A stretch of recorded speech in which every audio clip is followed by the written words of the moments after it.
Oxford Village Council to order at 7:01. It's Wednesday, February 9th. Let's stand for the Pledge of Allegiance, and we'll have a moment of silence as well, please. I pledge allegiance to the flag of the United States of America and to the republic for which it stands, one nation, under God, indivisible, with liberty and justice for all.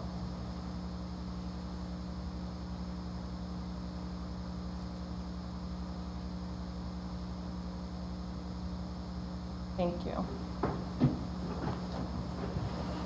Okay, Madam Clerk, could you call the roll, please? Kelsey Cook. Here. Lori Bourgeau. Absent. Maureen Holland. Yes. Allison Kemp. Here. Ashley Ross. Here. Okay. I'll make a motion to excuse Lori Bourgeau. She did contact me before the meeting, letting me know she might not make it. Support. Any discussion on the motion? All those in favor say aye. Aye. Aye. Any nay? Motion carries. Thank you. Okay, is there a motion to approve the agenda? If there's no changes, I'll make a motion to approve the agenda of the February 9th, 2022 council meeting. Support. Okay, motion made by Helmuth, supported by Kemp. Any discussion? Hearing none, all those in favor say aye. Aye. Aye. Any nay? Motion carries. Number 5 on the agenda tonight is public hearing, which we have none.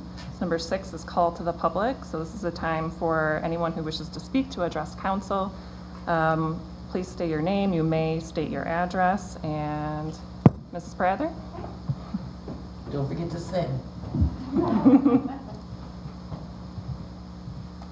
Okay, so my name is Jenny Prather, and I live in the village of Oxford. And I am here tonight as the mother of an Oxford High School student to ask the village council to consider taking action on gun violence. I have identified a few things that I think would be fairly simple to implement and would help our community heal, as well as to help educate families on the importance of secure gun storage. I would like to request that Village place a permanent link to the Be Smart for Kids website on the village's main webpage. Be Smart is an educational campaign that provides invaluable resources for any parent, caregiver, or community member who would like to educate themselves about the safe storage of firearms.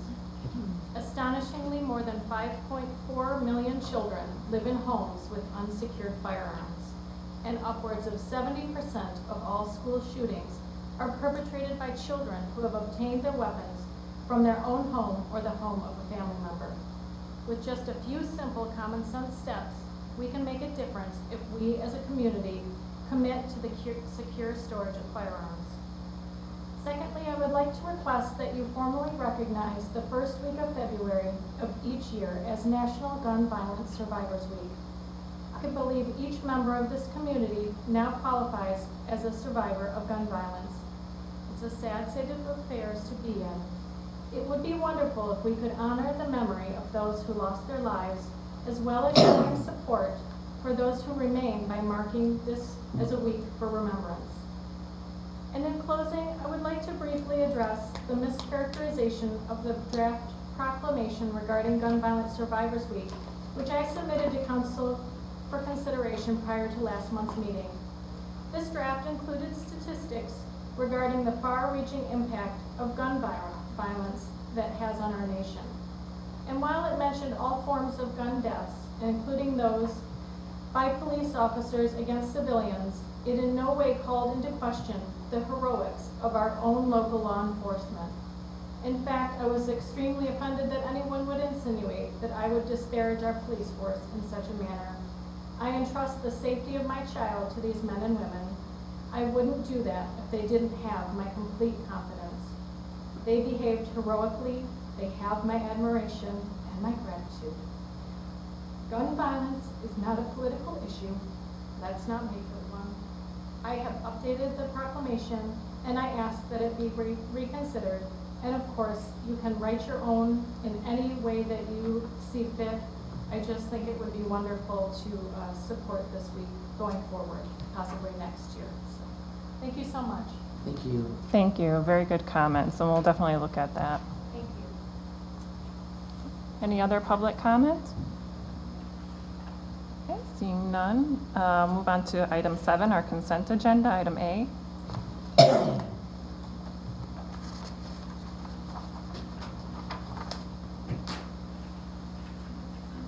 I'll make a motion to receive and file consent agenda items A, 1 and 2. Support. Okay, motion made by Helmut, supported by Kemp. Any discussion on the motion? Hearing none, all those in favor say aye. Aye. Aye. Any nay? Motion carries. 7B. If there's no changes to the minutes, I'll make a motion to approve consent agenda items 7B, 1, 2, and 3, including the bills, the amount of $207,257.93. Okay, motion made by Helmut, seconded by Ross. Any discussion on that motion? Okay, roll call vote, please. Helmut, Yes. Ross. Yes. Kemp, Yes. Cook, Yes. and Virgil is yes. Okay, motion carries. Thank you. And Mo, if you don't make those motions, I don't know what we're gonna do because we. For the life of me, I can't get those numbers in order to say out loud. You'll get it. 30 years and you'll get it. Thank you. So moving on to unfinished old business. First up is the rental registration ordinance. So at our last meeting, I believe we approved the first reading.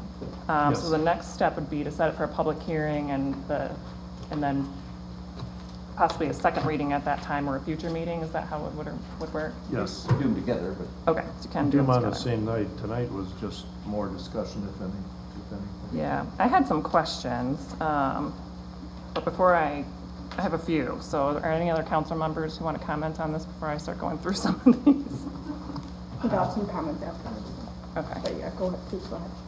Okay, so at the last meeting, we said that this is voluntary, and the purpose of the rental registration, and it even says it in the purpose and intent section of the ordinance, is to proactively identify and make known basically rental properties to all public safety officials.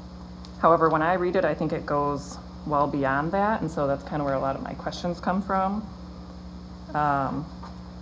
First, though, I wanted to clarify, does this include short-term rentals like Airbnbs? Because it seems to do so. Well, if you have to really carefully go through the definition of dwelling unit. Mm-hmm. And I think you'll see that that's where things are excluded. Okay. So, if you go to the definition of rental unit, it means basically any dwelling unit containing sleeping units. That would be on page 2. But first of all, you have to go and look at what is not a dwelling unit. So if it's not a dwelling unit, it never becomes a rental unit. Okay. So places of accommodation, hotels, motels, or bed and breakfast establishments are not dwelling units. And so on. You can read. Yeah, I wasn't sure what number 7 means exactly. Owner of such unit resides unless the non-owner occupant of such dwelling unit pays rent to the owner. So is that one was confusing to me. the owner lives somewhere and then somebody else rents a room from them. Okay. So would like an Airbnb be in this list somewhere? Well, an Airbnb was kind of thought to be under number 1, but Okay. maybe we could make that clearer. Okay. Because some are That's what I'm trying to do. people who live there. and then- Seven covers in a way Airbnb. It would, okay. Right. Yeah, it wasn't completely clear to me, so I You didn't. want something more definitive that covers, I mean, maybe we started this so long ago, there weren't Airbnb. Mm-hmm. Yeah, I would like to exclude them if possible. How do you spell Airbnb? Why would you want to exclude them? Well, I think that it may come up in some of my like further comments. It's just, I think the intent is knowing if it's a rental unit. I guess I'm kind of confused even on the intent. So to me, because of our historic homes, sometimes you don't know how many rental units are in a home. So someone could live upstairs and you don't know it. And so police and fire need to know that. I agree with that. Yes. But an Airbnb, I guess they could rent the upstairs, is that the concern? And then the downstairs, I mean, it could still be, I don't know, I just think that it's a little overreaching for local government in general, but, so I'm trying to figure out like, But these are exceptions, right? Yeah, it's except, that's why on page 1, this is the definition of a dwelling unit. And it includes everything, these things are not included. Except for the following. So number 7, so if number 7 did encapsulate Airbnbs, they would be not considered a dwelling unit. Right. Right. And therefore, they're not a rental unit, therefore they're not covered by the ordinance. Okay. Number 1, I mean, it says bed and breakfast, Airbnb, there's bed and breakfast, and it's kind of like. Yeah, Terry was thinking the same thing, it could be, but I look at it as Airbnb as a permanent type setup. Whereas Airbnb, someone says, well, I'm going to Florida for a month, so I'm gonna rent my house out. It's really not, it's kind of same in a way. It's But the bed and same, it's the same structure, people living in the same area, we don't really need a disclosure. So, you know, you have a nice house, you live here, somebody, you know, you're going to Florida, you let somebody else. Yeah. A bed and breakfast is something that's typically approved, been done to the planning commission or something like that as a bed and breakfast, right? It's done for it, or special land use is given for a bed and breakfast. Yeah. It's above board, it's, everybody knows that's what it is. Whereas their Airbnb could be, instead, I'm gonna be gone to Florida for 3 months, I'm gonna rent my house out for a few weekends. It's a Yeah. residential, single-family residential home, typically in a single-family residential area. So I think that's the difference between those two, though, I would say. It's just, yeah, it's a little more elusive, I guess, and there's all different types of purposes, so I just didn't know if it fell within like the intent of what this ordinance was trying to accomplish, but we can park that issue. But yeah, if it doesn't land in number 1, I think number Okay. 7 does kind of cover that as an exemption. Okay. So in section 10-86 under registration, the registration forms, 10, okay, Niels? on page 3, it says all the things that the registration, basically everything that the landlord or the property owner needs to provide. So many of these things are not known for non-rentals. So why would we need to know them for a rental property? Like a local designated agent, someone who can do repairs, authorized to do repairs, information relating to the size of all habitable rooms. I mean, that's information that you wouldn't know for For a house. a house, so why would you know it for a rental property? You would know it for a house, you would. So you could get that information anyway, whether it's a rental or not. Yeah. So why is it in here? Do we need it?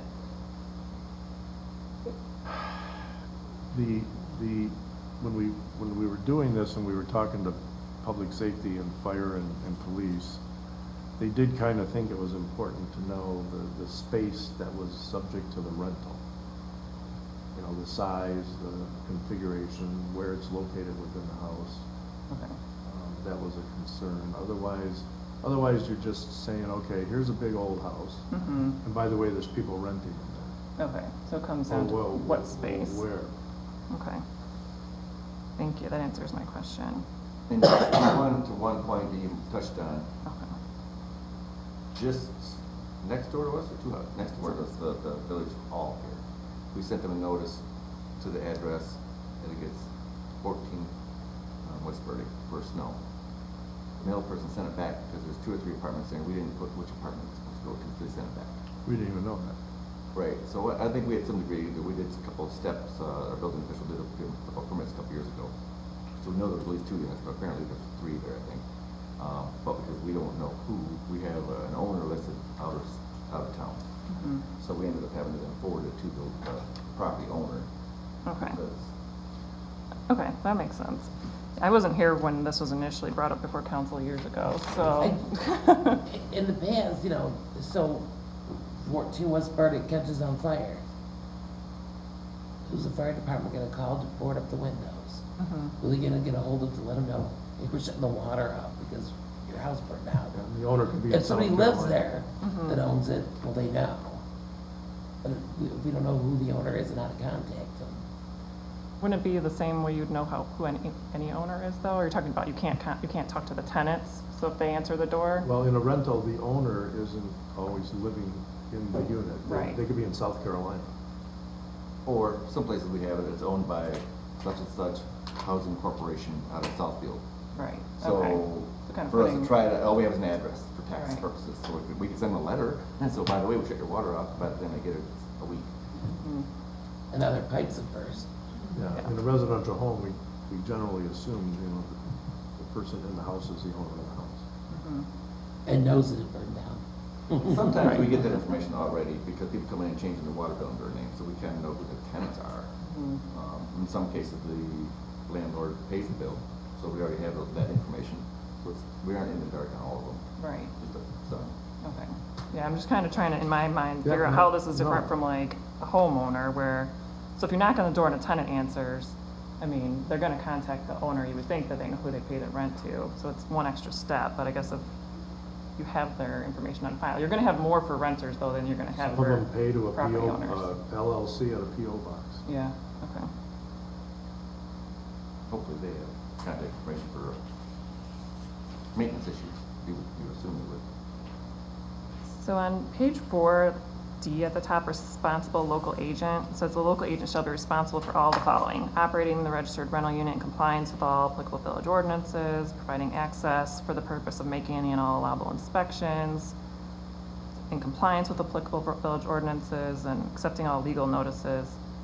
So how is that different than, like, why is that in there? I guess? Don't need it because it's already true. Okay, I mean, if you want it out, I mean, it really, we don't need it because it's already true. okay, So That's what I was it's not wondering. offensive because it's already true, but it's already accurate. okay. I think it's just anything, I mean, if this moves forward, I think anything that we can take out that kind of seems like piling on No, I get it. property owners will be helpful. So you can remove D because it really, an out-of-state owner could have a local agent managing the rental unit.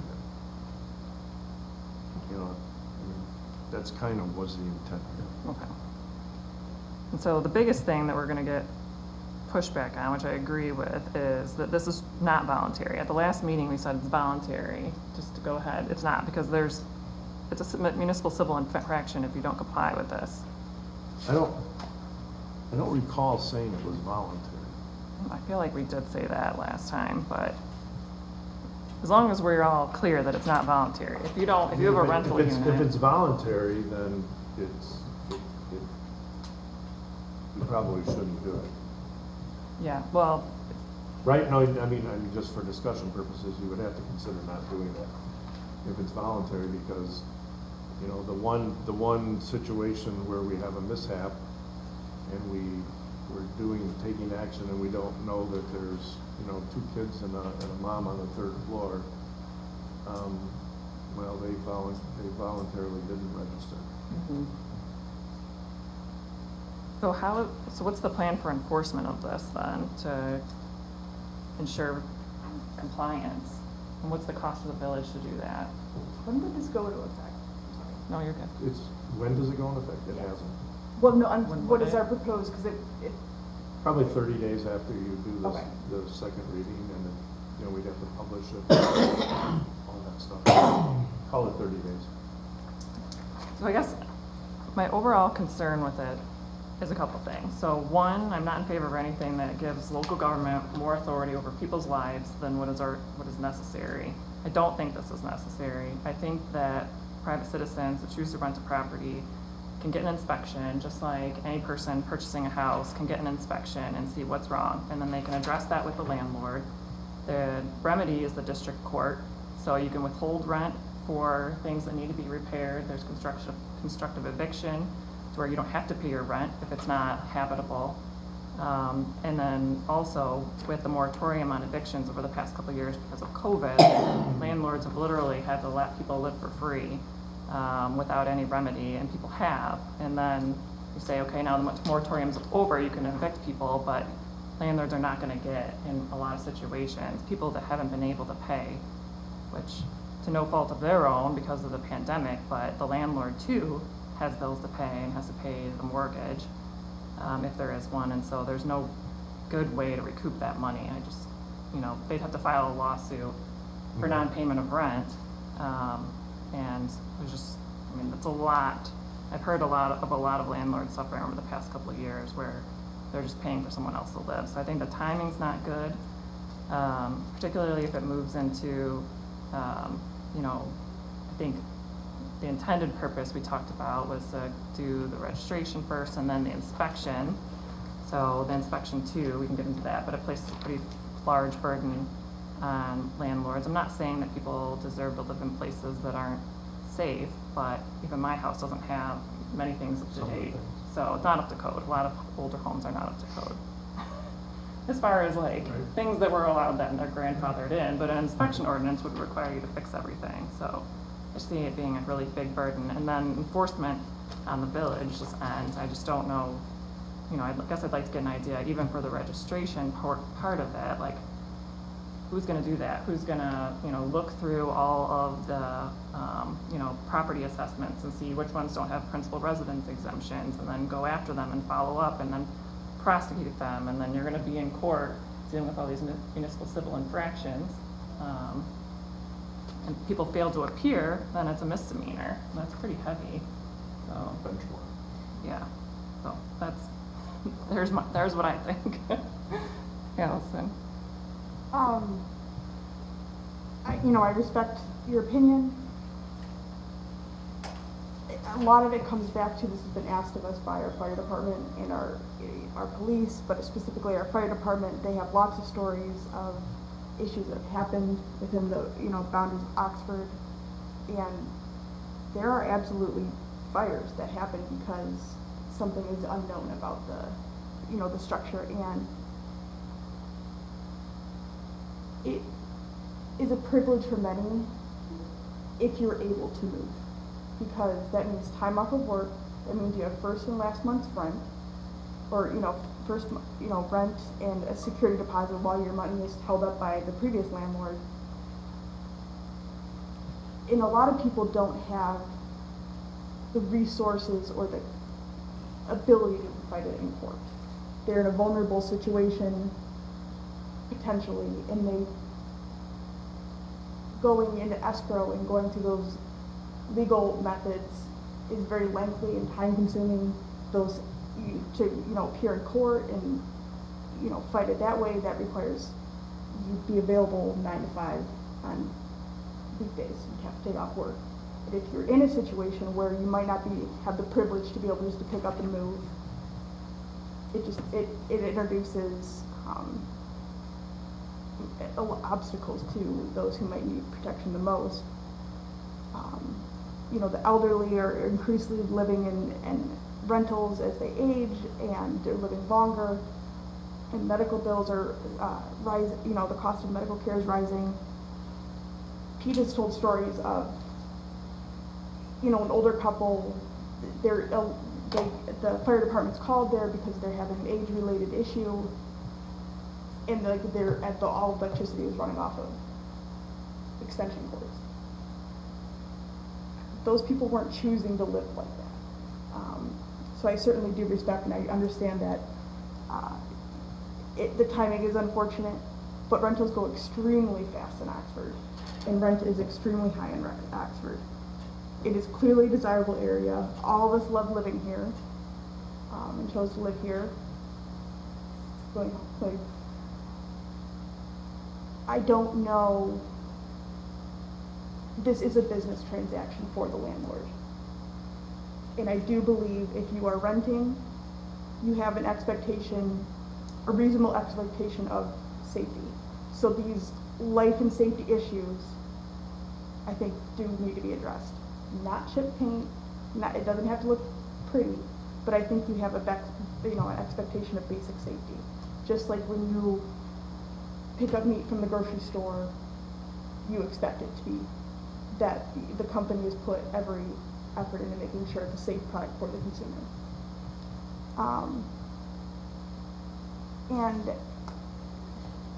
another lovely thing I found, because I accidentally keep way too much paperwork, I have the meeting agenda and meeting packet from January 2020, when we still, we were continuing on. We didn't know what was about to happen. We were blissfully unaware. What happened? Yeah, I know, right? So the rental ordinance has never been officially removed or voted down. COVID just happened.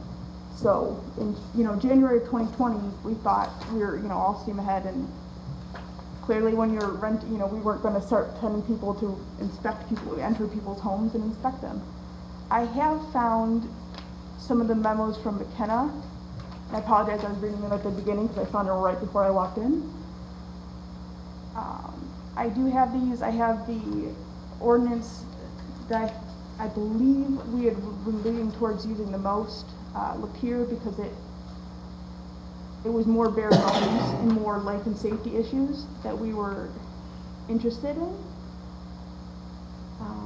And I think I have our draft, our last draft that we did. You must have the full draft that included inspection. Yes. So I realize that I'm kind of jumping all over here. I am absolutely in support of registering, having a registration. I do still want us to move forward with inspection. I want to talk it over with this council as well, but I do want to move forward with that. I just wanna say, I feel for these landlords who've had to let people live rent-free, but I also wanna say, why do you think they're landlords? Because these rentals are, for a lot of these people, they're cash cows. They cut these houses up into 4 or 5 units, charge a lot of money per unit, and they're making a bundle. And they're not putting the maintenance into the home. If you're gonna pay a bundle for rent, you better have a working furnace. You better not have water in your basement. To ask a landlord to fill out a form and register for free should not be a problem. They're making money. I don't make money on my home. I don't have to fill this out because I don't make any profit on my home. You make profit on your house? No. This is what we need them to do to keep the village safe. Thank you. Ashley? I thought you fell asleep. No, I was thinking, so, as somebody who's, considered becoming a landlord myself, I think I look at this, I fall in somewhere in the middle. I will fully admit that. And since we've been having these discussions and having, mail coming in and hearing from folks about this, I just keep going back and saying we have to look at the most disenfranchised, and I understand that there is a process, that if something was to happen, that folks could go through this process, but that process yet again favors the landlords. Most people who are renting, and I'm using this as a generalization, are renting because we're not having 20% down to buy a house, and especially in a market today, it's wild. And I think if history shows us anything, is that unless you do something, people don't make the right choices. They make the money choice, and that's hard. And I think that we're all kind of on the same page, that we don't want something to be so obtrusive. And I live in a historic home. It's not up to code, all of it. The parts that need to be are good. But that's just where we're at. So I feel on both sides very empathetic, but I just want to encourage us to look at the folks that are most disenfranchised in this process. And I did have one question. Why would there be an issue for making this voluntary? Well, if can I respond? If the purpose of registering rental units is so that public safety has an exact count of where, when, and who, if you make it voluntary, they don't have to. Because once something is voluntary, your compliance rate could be 50%, right? Could be 100% because everybody's a good volunteer, but I doubt it. So let's say it'll be something less than 100%. Agreed, probably, if it's voluntary. So then we don't have an exact count of where the rental units are in the village of Oxford. And that's the only intent of this ordinance, is knowledge. We are not at the stage of imposing inspection requirements, nor are we discussing those yet. That discussion I think will happen And that may or may not pass, but that's not the issue right now. The issue right now is, do you want public safety to have an accurate count of where rental units are in the village of Oxford? That's it. And if once it's voluntary, that will never be 100% knowledge. That's all. Thank you.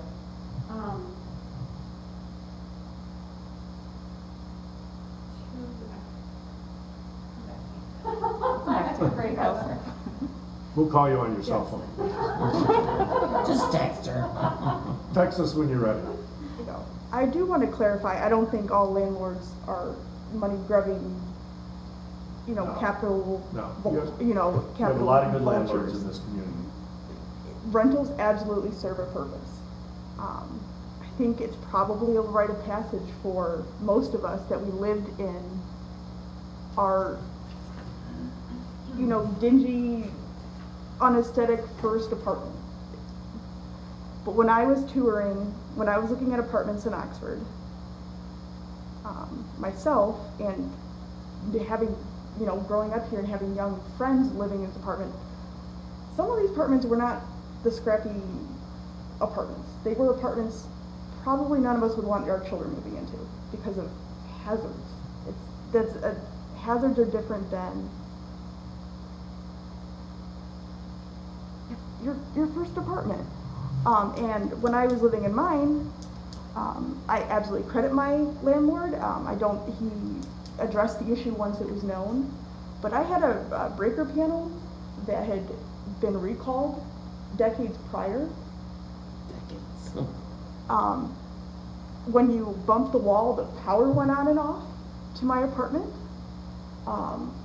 I brought it up to a friend who's an electrician. He looked at it and goes, "Oh yeah, no, that absolutely needs to be pulled out." And my landlord did the right thing. Once he was made aware of the issue, he handled it. And when the electrician pulled it out, all of those wires were fried because it was not tripping. I absolutely know there's old houses. I don't think everything needs to be cookie cutter up to modern code. Like Ashley said, she fixed the things that matter and that need to be done. I think this is what that ordinance needs to address. You know, my landlord, once he knew about the problem, he fixed it. The problem is no one had been in that home in any official capacity in decades. My landlord is not an electrician. He did not know there was an issue. Those are the type of things I'm looking to catch before there's a tragedy.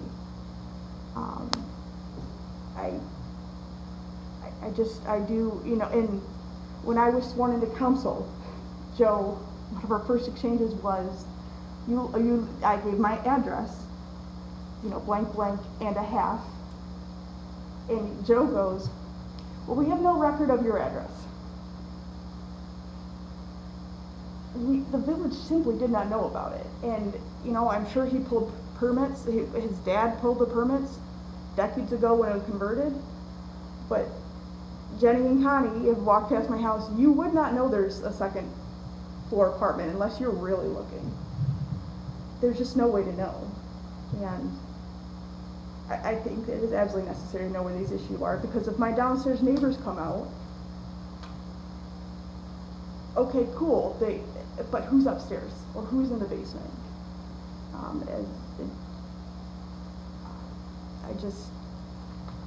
There does need to be some accountability, and even in the case of you know, there's lots of excellent landlords, a second set of eyes is important. Does police and fire know how many people live in all of the properties right now? Like if my house is on fire, would they know to look upstairs for anybody? I mean, so, Don't know how they would. okay. I think, You mean in your house? Yeah. Mm-hmm. but some apartments, I think there was one downtown, there was a basement apartment. They didn't know the basement apartment was there. It wasn't their tune book for it. They would only know in your residential structure on record. You know, it's a 3-bedroom house with a basement. Okay. Now, see, Yeah, you're not supposed to have basement. Didn't yours have a rental unit upstairs? It was a duplex at one time, yeah. Mm-hmm. I think in the village might still think it's two-family. There you go. I did for a while on my trash bill. Did you give the kids their own spot? Corrected it recently. The kids have their own living We were arrangement? charging her for 2 You won't waters. believe what she charges them. Yeah. Break To them in that early, point, Kelsey, break to your them. point, Allison, about the basement apartment, some people finish off their basement and then end up letting their kids build a bedroom down there and stuff too. You can do that if you have the proper ingress, egress, safety windows and stuff too, but some people don't know that and they just don't do it. So people end up living in basements when they shouldn't in their homes too. Yeah, I mean, with my comments, I just wanna make sure everybody knows, like, I'm not like totally out there. I lived in illegal basement apartments all through college, in the basement. Nobody knew I was down there. You know, my house that I bought and I paid for an inspection had a full 5-gallon bucket of water in the attic after we moved in, and if I wouldn't have gone up there that day, it would have overflowed. There was a hole in the roof and the inspector didn't even catch it. So, I mean, even if you get inspections, it doesn't mean you're gonna find out about everything, so. And, you know, we didn't have the money to put on a whole new roof after we just bought a house, so, yeah, there's interesting times with all property, so. Well, wasn't it New York, they had the hurricane this year and all the people renting those basement apartments drowned? Yep. No one knew they were there. Wow. Ashley? So I guess just going back to what's in front of us, and, you know, I know we have more discussions later, but with this, I forget, maybe Kelsey brought it up, enforcement is a big issue, how are we going to enforce this? And I know the intent is to know everyone, but is voluntary better than none? Yes. I don't, No, the answer is yes. Something's better than nothing, but voluntary is not going to produce the results.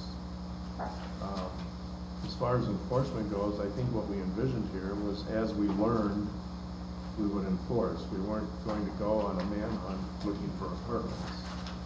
As we learned, we were going to go. I mean, we were gonna require a registration. I mean, if you require a registration, you're probably gonna get 60, 70%, right? You're gonna learn about more, and as you learn, there would be a penalty for failing to register, and then we would have you register. I think when I reached out to equalization a year or two ago, there was a list, but they're not PREs, which you could That's a guess great that- starting point. That 95% of those are rentals. Some of them, like, there could be a second home that somebody just happens to have, but it's single family owned.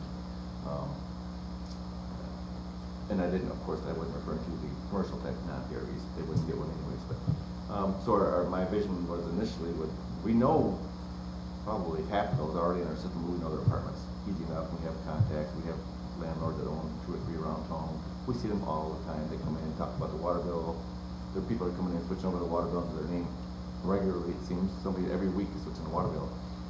So a lot of them we would probably know, it's that last third or so that we'd have to fish for, we'd send letters out, things like that, and see what kind of compliance or cooperation we get on that. If it's a free registration, that is nothing more than a knowledge registration, why wouldn't somebody register? They don't have non-PRE or. Or some other tax reason or financial reason, Mhm. but, you know, that was why we were trying to dispel, I think, the concept, this is not an inspection requirement. This is let us know you're renting and that's the end of it. And I think Kelsey's point about some of the details that are there, maximum number of people. Who determines that, I guess, I don't know, the choir? I mean, do they do inspections that determine how many people you can have in a 3-bedroom home? I don't know. Your home, We your had 3 homes bedrooms. have occupancy, Right. issues with respect to, that's how they did, you know. When I grew up, we had my parents' bedroom and 3 bedrooms and 8 kids. So bunk beds were popular. Yep. Okay. I don't know if we were with fire code or not. It's okay, Joe. I always got the top. It's okay. See what happens with karma, Careful. bro. I hope you got that on camera. Any other comments from council? I guess before you move on, all I'd like is any direction. So Yeah. if you have to at least do a public hearing if you're gonna do an adoption, you can do the public hearing based on that feedback, adopt it, or put it on the table, leave it set. You just can't adopt it until you have the public hearing, and all we would like to know is if you want to schedule the public hearing for next month, yes or no, or the following month, whatever, because of the time constraints to get the paper. So, Should we discuss about when we're meeting next month before we set a public hearing date? well, you could have, yes, before we know when you publish it, we're obviously gonna get to that, and that's on here. I would like to have a public hearing, but I would also like to see, 10-86, be removed. Removed. Agree. I'm sorry, will you repeat what you said? I would like to have a public hearing, but I'd like section 10-86D and all of its 1, 2, and 3 removed. So Oh, we already okay. know that Yeah. information. Yep. And we could have it set for next month's meeting, and then to be determined later in the meeting, I guess, if that's what you're thinking.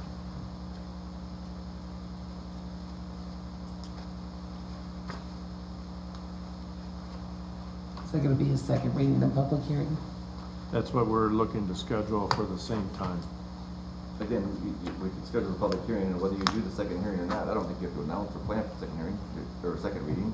If you had a public hearing and you wish to move forward, I think we would call it a second hearing, or do you have to have it on? Well, I mean, you could have it on there, and whether you plan to Yeah. go forward or not, decide. you should, if you could do your second reading and your public hearing on the same night. I'm probably missing the procedure. Do we need to have some sort of language about when it would go into effect, or, Because it's generally second reading and adoption. yeah? And, I mean, Was adopted like 30 days after the second reading, is that right? After publication. After 30 days from publication. publication. 30 days from the Okay. publication. After the second reading. Right. Okay, thank you, Carrie, sorry, good to know. That's common, some, but yeah, you have had some that, certain ones that will, they go into effect Immediately. Okay, so let's make a motion then to set this for public hearing and second reading for the next regularly scheduled council meeting. support? Okay, motion made by Cook, supported by Kemp. Any discussion? Hearing none, let's do a roll call vote. Alma?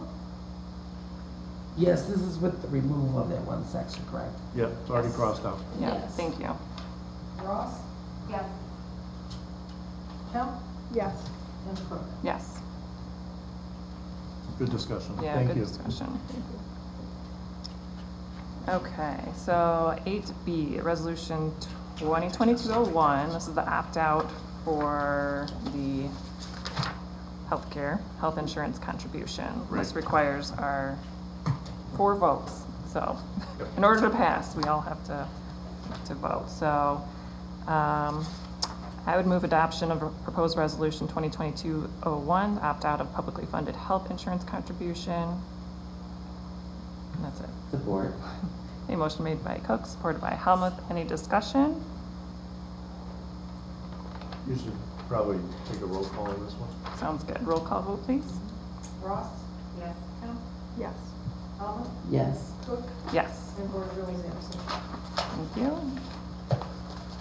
Motion carries.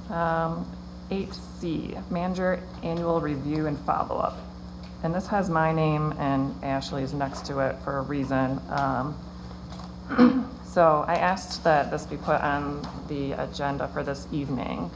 When we considered the reviews for our manager, Joe Medor, the intent was to give him a significant raise. And at the time, we discussed what it should be. We did not have his accurate salary. So the raise that we did agree to was a 2.7% increase. And we were talking somewhere closer to the consumer price index, which would be at least 5%. And so I was thinking that his contract base rate for 2022 would be at least $85,000. So and it's, in 2021 it was $80,828.80. And then with the wage increase that we approved, it moved it to $82,992. That was a 2.7% increase.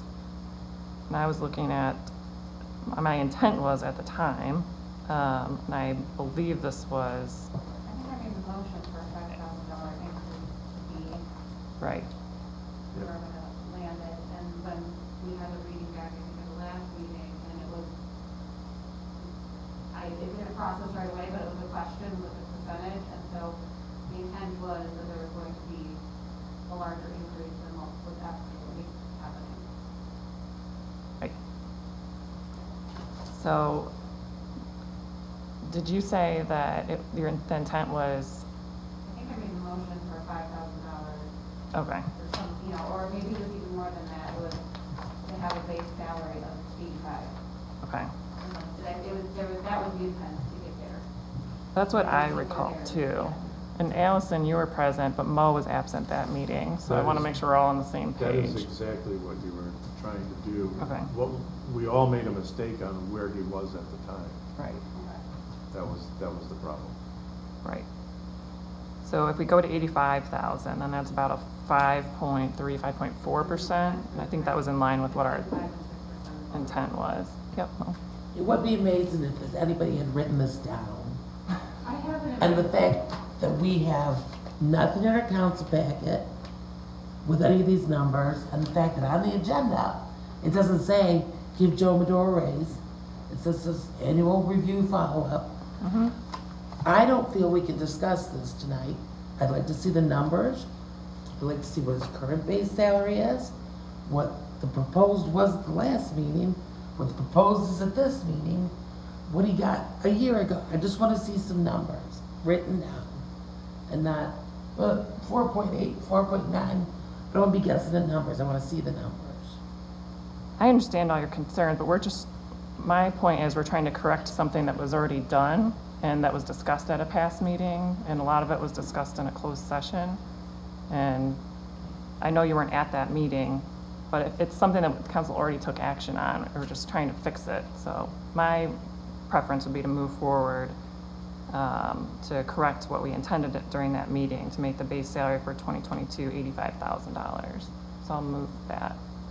I will second that, and I have a follow-up. I would like in the future, for any performance reviews, to have those actual numbers in front of us during the discussions. We don't end up in this again. Yep, Good point. I agree. Okay, Can we, I apologize. you're good. Can we pause for a second? I would like to see the wording of that motion, and I'm trying to find it. If you forgive me and give me a moment. Yeah, no problem. Um, I'll So, find it too.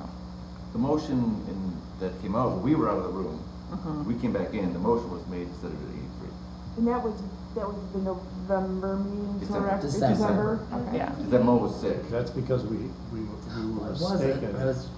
we're being cautious. About Exposed. About to be sick. Yeah, so it was the December meeting, but I know when we came back in, you guys just made the motion, we wrote the numbers down. And that's, We moved it to 83 because we thought that was a $5,000 jump. We were wrong. And I don't necessarily have a problem with any of these No, numbers. I know, I'm just letting you know that. Somebody needs to write them down and make sure they're accurate. And again, we don't have any numbers written down. Mhm. We don't have anything in front of us. And no one in the audience knew we were gonna be discussing this. I'm assuming. I'm not seeing the actual motion. should be the January, last month's minutes.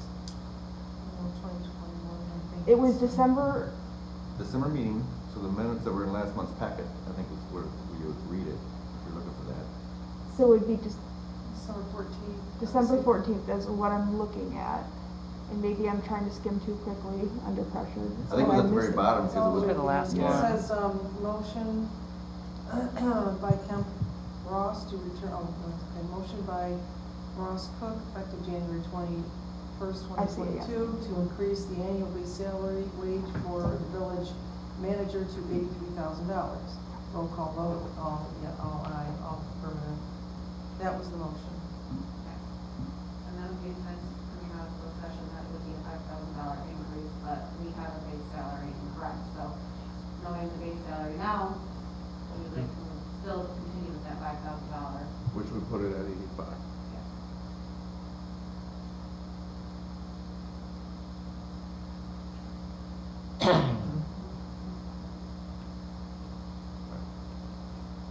this is, if I may, this is my thinking right now. I do want to move forward with the raise that we did discuss. The numbers that we are talking about discussing tonight, that Kelsey has in front of her that are now escaping me. I do want to move forward with that percentage. I do, however, seeing as, I don't feel like it's responsible of me right now to vote on it, because even right now I'm not entirely clear. And I do apologize, that's probably on me because I would like to see the numbers in front of me, and I think Mo is right that it should have been on the agenda. And anything we do could be made retroactive. Yes, and Well, I think we should. I'm not saying, and I understand Ashley and Kelsey's point. It would be a good saving program for Joe. And I used to love getting those retroactive raises. Right. And what I think where it kind of got off base is typically when we'd come, council would say, we'll give a 3% or 4%, and I would just take it back to Vicki and she'd plug it in. I don't really didn't know what the final number was, because percentages roll with odd numbers, Must right? be nice to be rich and not know what you make. I just don't look for each other, whatever, every couple of weeks. So when they said, asked me how much I made at that moment, I'm like, I don't know. I'd have to go look. So why don't we table this matter to the next scheduled meeting and present the numbers as we've discussed and vote at that time? When it's round numbers, it's easy to remember, but when you go percentages, it turns to some odd number. Well, you do have a motion on the table. You have a motion to, for Cook and Ross, Right. to increase the base salary to $85,000, so I think you should vote on it. You could vote to Well- not pass it and bring it back, or remove the motion. It's cleaner to remove the motion than to vote again on something we already voted no on. Yeah, given You could just Allison and withdraw- Mo's you comments, could- I don't think the motion would pass, so. You can withdraw your motion. Yeah, I'll withdraw that. I didn't want to vote against it necessarily. I'm just saying the numbers are swimming in my head, and I don't know if it's I just want to see ethical them or in right. writing. I want to see the Right. math. So we'll table this matter until the next meeting. Thank you.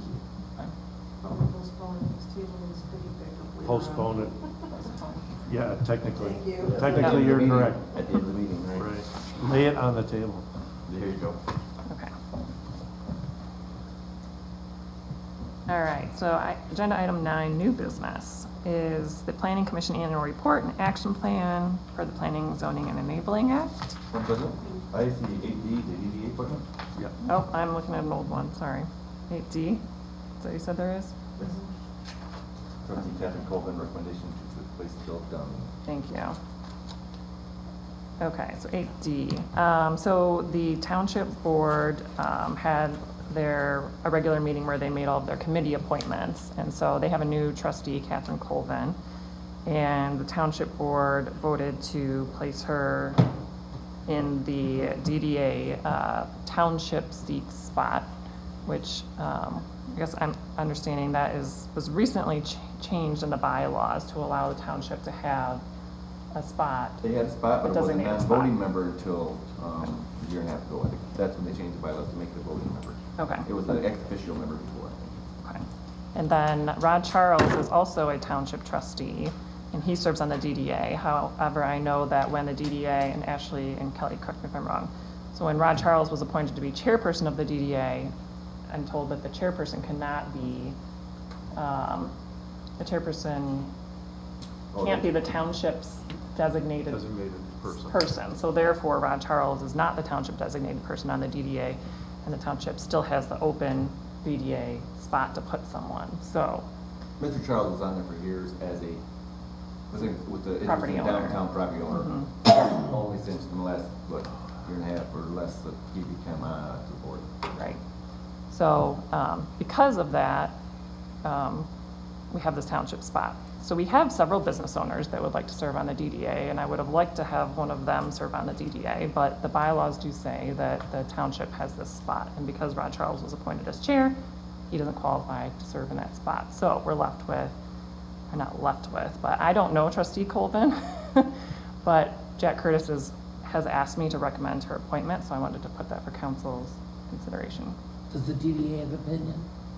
So I actually don't know her personally, but everything that I've been told about her and just her excitement for it, I'm very much okay with it. Rob does know her from sitting on the township board. levy, so, You guys will beat that out of her.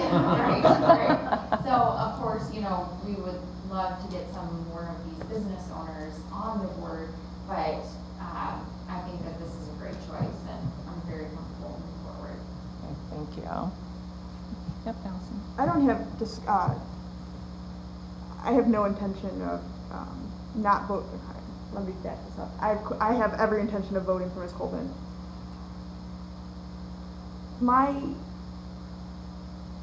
So maybe now's not the proper time for this discussion, but while it's in front of us, I think that there is a reason that the chairperson should not be, I think there's an argument that the chairperson should not be the township representative. And my thought about this is not about Rod Charles personally. I do think that there could be a conflict of interest from any candidate or, you know, any chair that serves in that capacity as a township trustee and as the chair of the DDA. I'm not saying or insinuating that he would feel that way, but I think that rule is probably there for a reason. The DDA falls under the village. The village and the township are two different municipalities and at times have different goals and or financial interests. I am concerned that that could be, there could be an issue. So I'm sure that he is an absolutely wonderful chair, and I know that that's what's set in place now. But in the next year, is there a way to circle back and correct, for better lack of, I'm not being eloquent here, and I certainly, Rod, I am not trying to be insulting in any way or insinuate anything, but I think that probably is a good rule to follow, that, you know, not serve too many masters by accident. So because he in fact is a township trustee, you're saying, even though he is a DDA business property owner as well? Yes. I mean, I know the chair is elected annually, right? So the board could consider that again next year, or 2 years. They Oh, can okay. annually elected, but you cannot serve more than 2 years. Okay. So I didn't know that I they think- could I think annually that's elect, what it but is. yes, they're 2 years. They're 2-year terms, and I will say, when we were making this selection, this last time, it was a challenge, because we have so many either new people on the DDA, or we had myself and Rod Charles, and Mr. Schultz, Chief Schultz, so there wasn't a whole lot of selection, and because Rod Charles was appointed to the DDA as a business owner and not as a trustee, he was never the representative, that was never the intent, and I think even Kelly and I had this discussion, like, he was voted on as an individual, and that is hard, and it can be tricky, but that is, to the best of his ability, that was where we were at. He had a wealth of experience with the DDA and the downtown, but I agree that in the future, that would not be the most ideal situation, and I think everyone was aware of that as well. It just was kind of how this one shook out. And he's been fantastic. I will No, say. I'm sure. Yeah. That is not where I'm not contesting that whatsoever. Do we know what the intent was of excluding that appointment from being chairperson? I In the bylaws or suppose, I suppose my thought was Conflict. that could potentially be a conflict of interest. It's interesting, and if I can just make a point, you know, Ashley couldn't be appointed to that because she served on village. And I guess I didn't even put it into perspective, but then township could. So that's just different to think about now when thinking about our bylaws, but we're actually just reviewing them to do a new draft and rewrite, so we're just coming to that. So, not that I want Rod Charles to go away because he's been amazing. But it is something to consider for sure in the future, because I absolutely understand where you're coming from. I think it's probably right that the village appointee couldn't part. And I serve think- as chair as well. Well, and I think that as we're doing bylaws, and I would also think that Mr. Charles would be agreeable enough that makes the most sense, that if you are serving as a council person or as a trustee, that even if we update these in his term, he would be agreeable that this is the right procedure going forward, that we could then do some sort of special election, like he would be ethically, that's where he's at.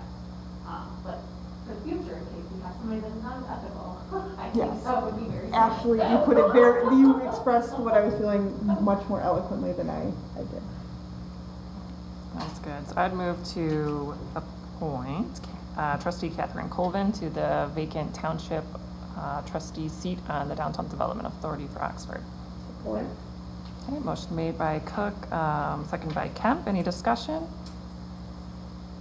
My only point is she's in Bill Dunn's location, so her expiration will be the same as his term. Okay, thank you. Okay, all those in favor? Aye. Say aye. Aye. Any nays? Motion carries. Thank you. Okay, now on to new business, the Planning Commission Annual Report. I actually had one question. Mo, you may be able to answer this, or Joe. So on page 3, it goes through the zoning ordinance text amendments.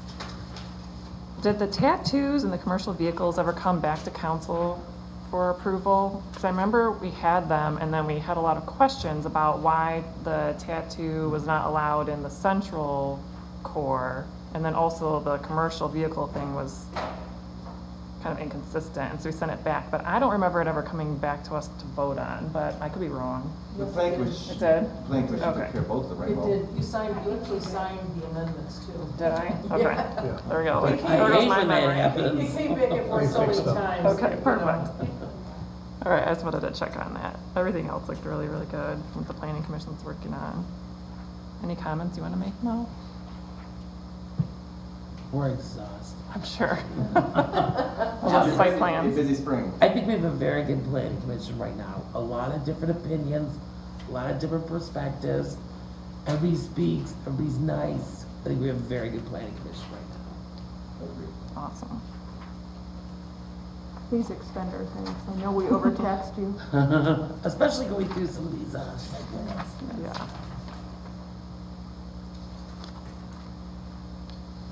I know that there was a memo here. Okay.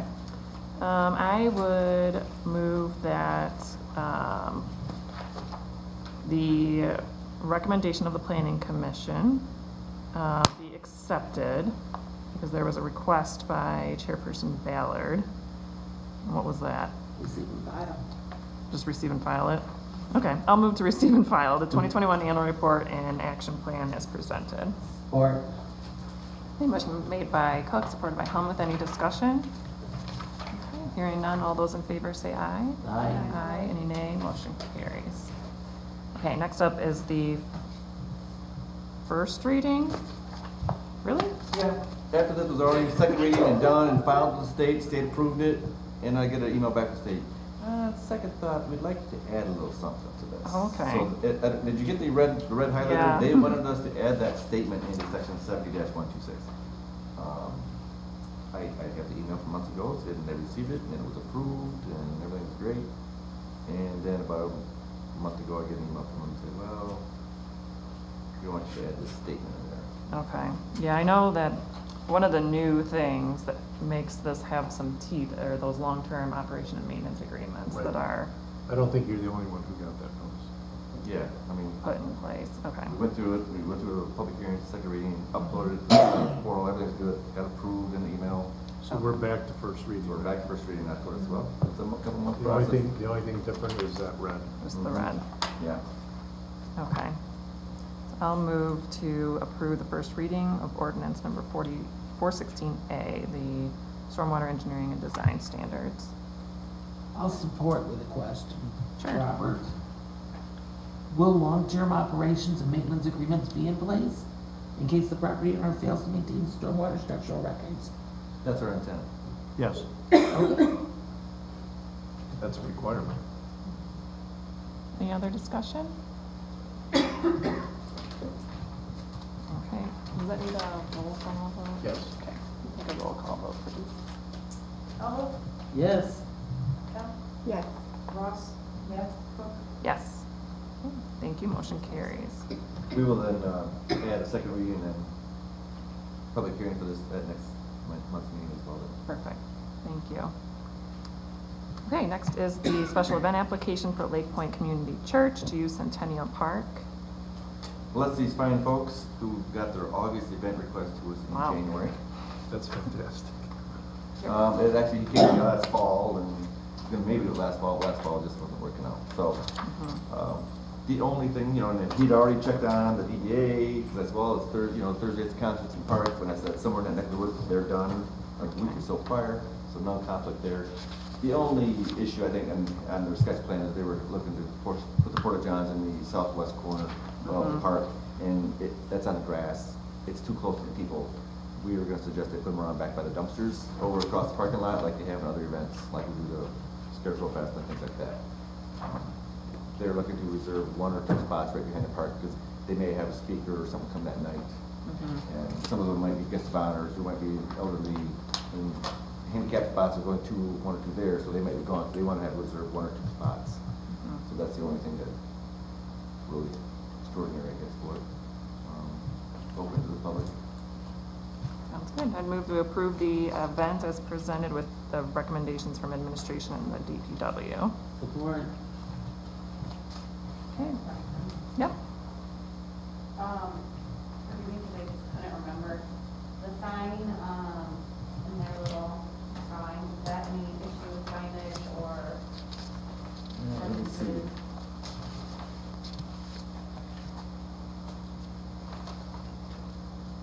I can't recall if they were gonna put a banner up there. They might be putting a banner up there that's, maybe if you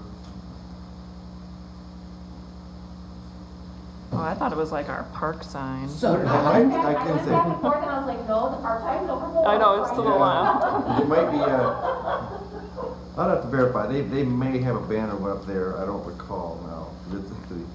But yes, the park center to the south there. Not necessarily. I didn't know if that was an issue or if that needed approval for signage or anything. We do offer temporary signage or temporary banners and signs throughout the village, and if they need one. A lot of people have, when they have like a wedding or something like that, they'll put up a sign for the day. This is looking to be up for like 4 days, so. That was more my concern, is just because it was extended and they didn't know what this would be. Yep. Anytime someone is gonna put a banner up there, whether it's a DDA or like Don always needs them up there, so when they drive the stakes into the ground for it, they stay with the irrigation. My fears or my concern may not be, I'm sorry, I'm speaking off my head moment. If the sign is staying up for an extended period of time, my concern is that it could look like one of our DDA signs, and it could look like we're possibly sponsoring a religious event, and I am a religious person Could who look like firmly could look like a believes- village event. I firmly believe in the separation of church and state. And if the sign, I'm seeing a little bit of a scribbling, and maybe this may not even be it, in our city, I do want to make sure the sign is clear that it's Lake Point's event.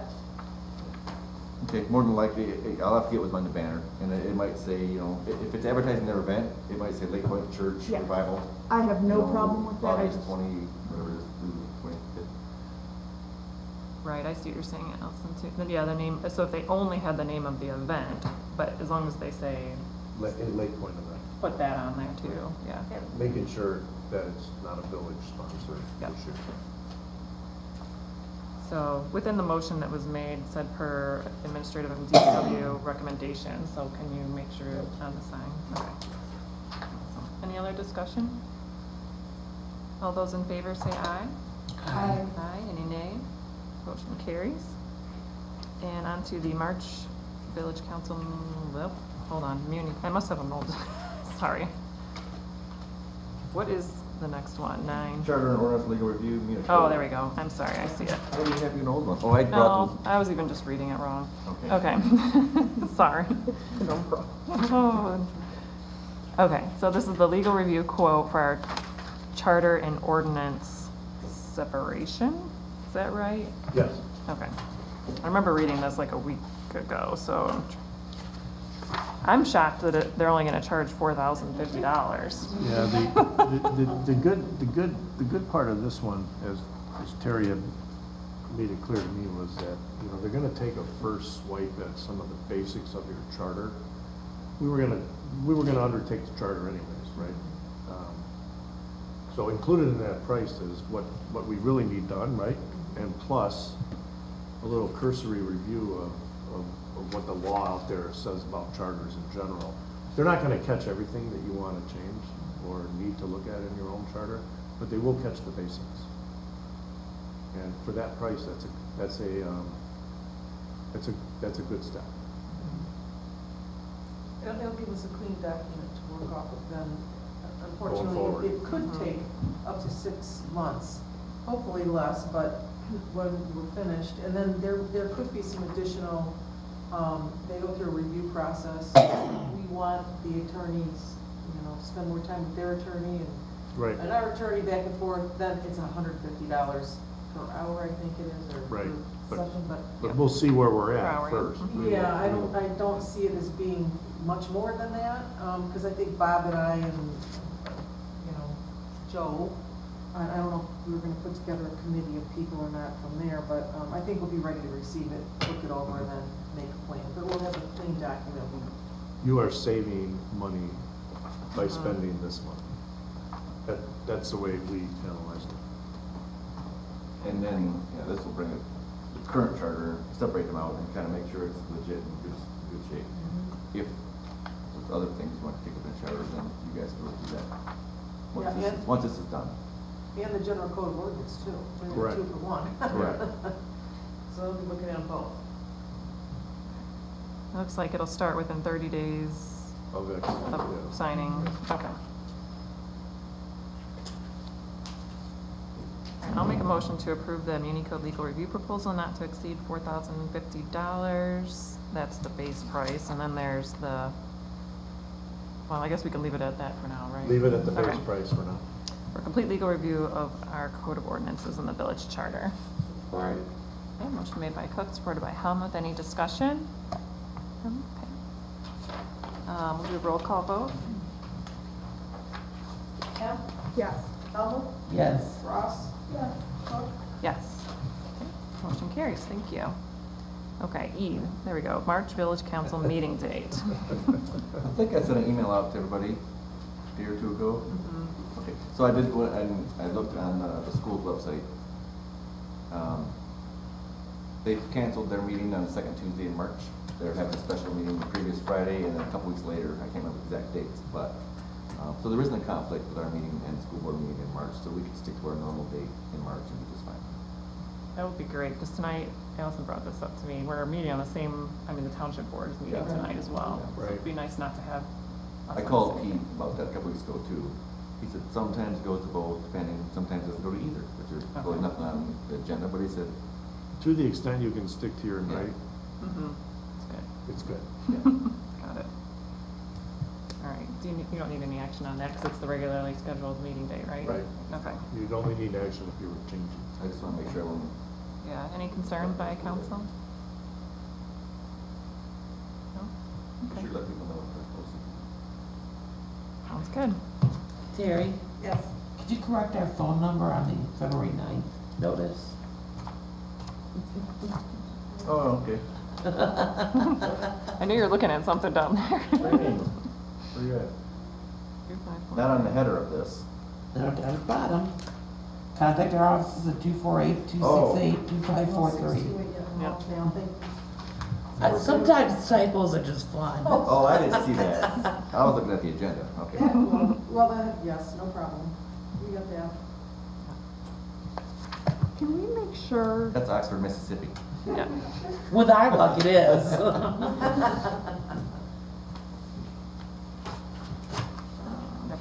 You're good? yeah, No problem. Okay. Item 10, remove from consent agenda. There are none. 11, public comments. We lost our public. Commissioner Nash always says, any public? There's never any public. Any public? Nope. He makes like 4 calls to the Yeah, he does. public, right? Loves Don't it. make me come to a meeting I once. know. Yeah, right. We should all show You up one should. day. On to committee reports. So Bourgeois' absence, let's get NODA. DDA, Ross? Lots of wonderful things happening with the DDA. Kind of piggybacking off the NODA. Trolley starts tomorrow. So this is a pilot program between Oxford and LaGuardia, the CDA. So the trolley will be running Thursday evenings, every evenings and Saturdays, between Oxford and LaGuardia. It is only slated to go through March, I believe. We are looking at different ways of funding, and we think we have some ideas. Obviously, that is if the pilot program is successful, because if it's not, then we would invest in that or use our money that way. But it sounds like there's a lot of excitement, especially from business owners and from residents. And so I do think with the pilot program, we're trying to keep in mind that winter audiences might be different than summer audiences, or who might be participating. So we're just giving it a try, but trolley arrived. I obviously watched too much Daniel Tiger, so if you're a parent, that's all I think about now. With that. With the DDA, we're also in the process of hiring Kelly an assistant, which is going to be nice. Lots of work on our organizational committee, just getting our ducks in a row, making sure our policies, procedures, everything is in order. And then I missed the meeting that we had today for my committee, so I apologize. I've been trying to save Camp COVID over separate, so I did not go to that meeting today. I don't know if Kelly had anything else. Valentine's. Valentine's tomorrow, trolley ice fest tomorrow, so another 5 sculptures to be placed. And currently working on Restaurant Week with Lake Orion, which will take place at the end of February, as well as a shopping passport that's gonna take place all of March to hopefully bring people downtown. And then, working with quite a few business owners, some things are changing up downtown. We've got some space that's gonna be coming available, so we're working with some new tenants, bringing in some new places, so looking forward to that. And a ton of facade grants that are in the works as well, which I'm excited about. So there's a lot of good things. And you have news coverage tomorrow. And we have news coverage. Fox 2 will be here during the day tomorrow, in and out of some of our businesses, and then catching some footage of the ribbon cutting for the trolley at 4, and then they're gonna air it at 5 o'clock tomorrow. So when I got a call on the trolley and the NODA, wanted to get the contract going, and it was last minute. And I'm listening, and then somebody says, well, Kelly really wants this done. And I said, okay, let me get it done. Well, I do appreciate your quick work on that, though. Because I'm scared. No, it was a pleasure, and that was a great, it got done, and all the parties were happy, and we moved on. So So we do have, Kelly and I. good job, Kelly. Yeah.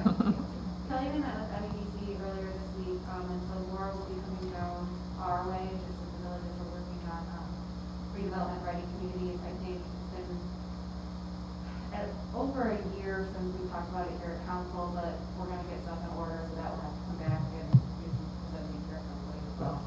Good. Yeah, she visited us, what, October? Well, actually, it was, when farmer's market was going on, so it was actually the summer. Okay. Yeah.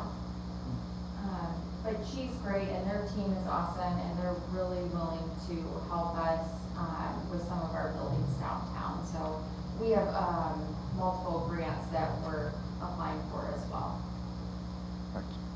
Wonderful, thank you. Polly Ann Trail, I was not able to attend at the very last minute due to a work conflict. I did touch base, and as always, Linda Moran is a miracle worker. That woman has more energy than just about anyone I know. She has some really wonderful ideas cooked up for she's gearing up for the summer, and she's working on grants and funding and whatnot. And this year is the 25th anniversary of the Polly Ann Trail. Oh, wow. So we'll be having a party, so we'll be I'll Awesome. have invitations. Great, thank you. Planning Commission and Cable Commission. I would like to say I have not had a meeting in weeks. And while I miss all my fellow commissioners, it's been lovely. I have nothing to report. Sounds good. Okay, Mr. Madore.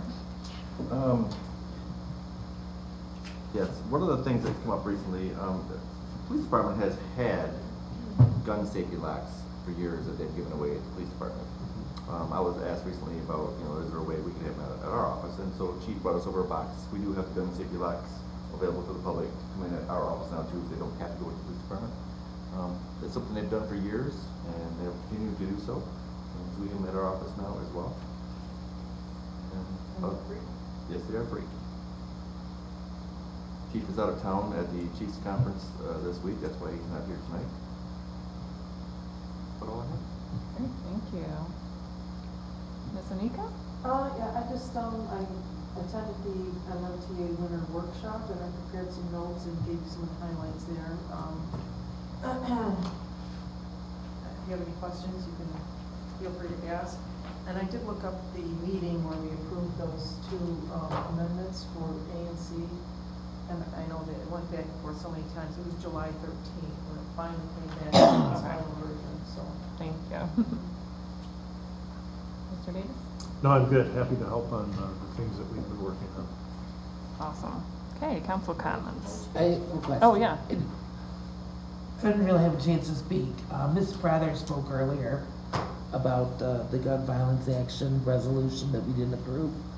It had nothing to do with anything other than the fact that we didn't get the information until right before the council meeting.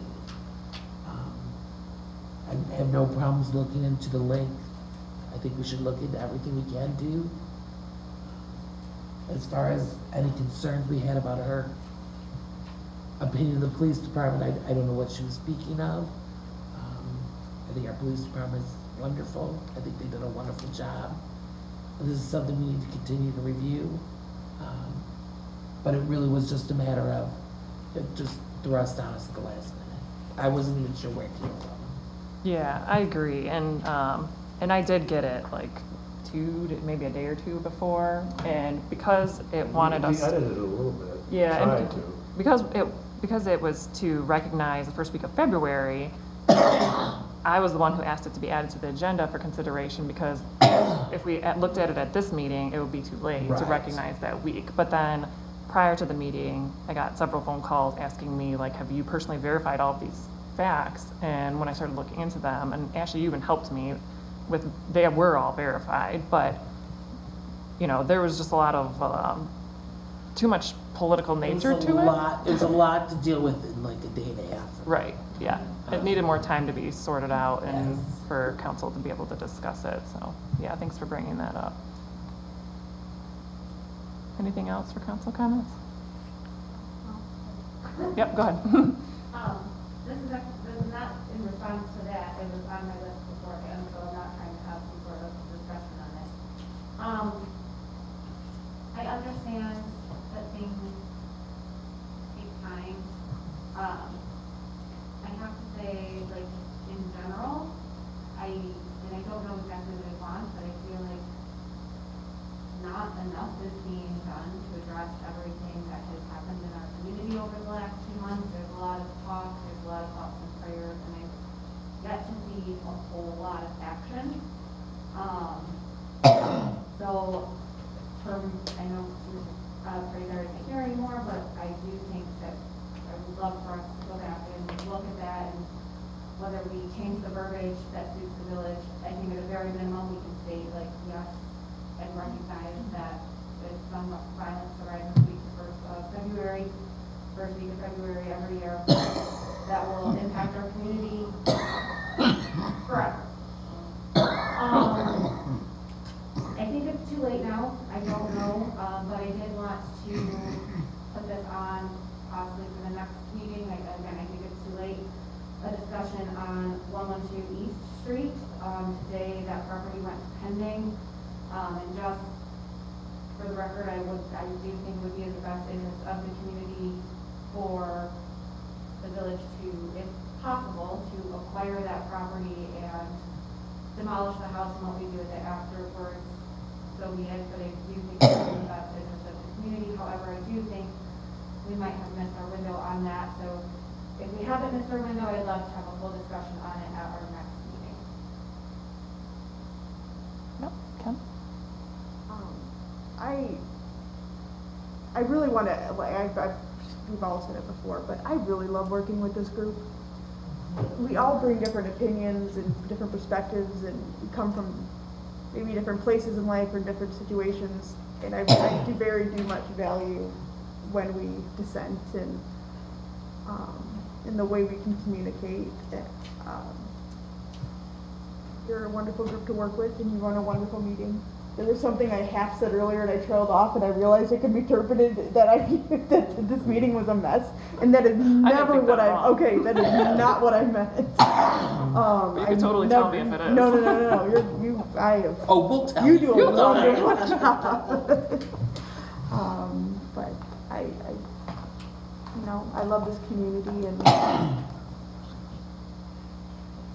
No, you last 2 months have shown you us know, that. your discussion tonight on the registration ordinance is an example of the way it should work. Agree. You come from a rental background, more recent certainly than some of us, right? Mo's been a homeowner for a long time. I haven't rented a whole lot You're- of time, you're- but I've rented some crummy places. You happen to own a home that used to be a rental property, and you know, you have some desire maybe to have a rent. So you have a great discussion. Yeah, thank you. Part of my goal is to represent Yeah. my generation who are just now finally have that 20%, or if you're lucky, you've been working towards that goal, has been a goal. And then the housing market, It's a very valued perspective. I think that who is a renter Yeah. is very extremely broad, maybe more broad than any time in history. Sure. Yeah, thank you. So I'm going to share this with council, but I just opened it today. It's a resolution from the city of Westland, and I thought it was very nicely written. Westland, this one is. It's titled Resolution to Call on Elected Leaders to Draft Measures to Restrict Access to Firearms Among Minors and on School Grounds. And I liked it because the therefore be it resolved, basically it's very intentional in the language. It says, while consistent with Second Amendment protections, will restrict access to firearms among minors and on school grounds, increase penalties for adults who illegally provide firearms to minors. And essentially, City Council in Westland is calling on the elected leaders in the U.S. Congress, Michigan Legislature to immediately begin taking those actions. And I think that's something that the village can do and should do. And so when we consider Mrs.